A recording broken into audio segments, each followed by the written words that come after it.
Just imagine আপনি একটা রুমের মধ্যে কিছু একটা খুঁজতে গিয়ে আপনি একটা ডিমনের পিকচার দেখতে পান। এটা দেখার পর আপনার হাত পা কাঁপতেছে। এর মধ্যে কেউ একজন আপনার পিঠে হাত দিয়েছে। ও ভাই সাব, পিছন থেকে আপনার হাত এনে দেখতে পাচ্ছেন আপনার হাতের মধ্যে রক্ত লাগানো। এরপর আপনি পিছনে ঘুরে দেখতে চাচ্ছেন যে কি, এর মধ্যে আপনাকে টান দিয়ে অন্য একটা দুনিয়ার মধ্যে নিয়ে যায়। এখন আপনি কি করবেন?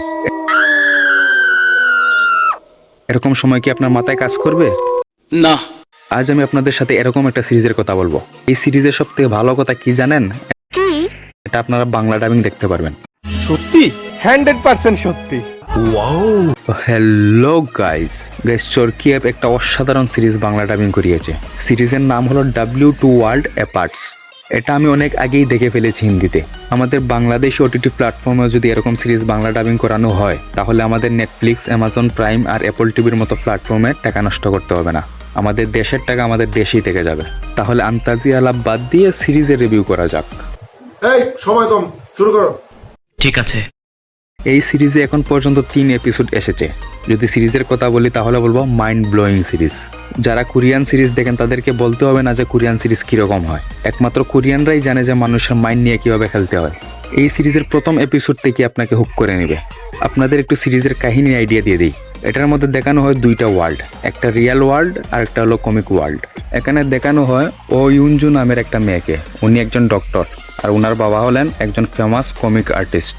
আর কমিক ওয়ার্ল্ডে দেখানো হয় কাঞ্চুল নামের একটা ছেলেকে। উনি একজন সাকসেসফুল বিজনেসম্যান। একদিন উনাকে কেউ একজন ছুরি মেরেছে।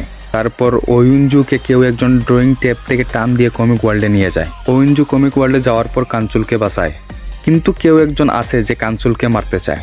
ওই লোককে এটা বললে স্পয়লার হয়ে যাবে। আপনারা সিরিজেই দেখেন কাঞ্চুলকে কে মারার চেষ্টা করতেছে আর কেন করতেছে। আর ওয়ুনজু কমিক ওয়ার্ল্ডে যাওয়ার পর কি কি হয় এগুলো আপনারা সিরিজে দেখতে পারবেন। এই সিরিজ একবার দেখা শুরু করলে শেষ না করে শান্তি পাবেন না। এই সিরিজের থ্রিল, সাসপেন্স আর সুইট রোম্যান্স অ্যাঙ্গেল আপনাকে সিরিজের মধ্যে বেঁধে রাখবে। এই সিরিজের ডাইরেক্টর অনেক সুন্দরভাবে আমাদের সামনে দুইটা ওয়ার্ল্ড রেখেছে, যা দেখে মজাই এসে যায়। এই দুই ওয়ার্ল্ডের কাহিনী অনেক সুন্দরভাবে মেনটেন করা হয়েছে। এই সিরিজ প্রথম থেকেই আপনাদের ভালো লাগবে, বাট এই সিরিজের মাঝখানের কিছু এপিসোড একটু বোরিং লাগতে পারে, কিন্তু লাস্টের দিকে গিয়ে আবার মজা লাগতে শুরু হয়। আমার কাছে এরকম লেগেছে, আপনাদের কাছে নাও লাগতে পারে। এটা আপনারা একবার ট্রাই করে দেখেন, আপনাদের ভালো লাগবে। আমি পার্সোনালি রিকমেন্ড করবো এটা দেখার জন্য।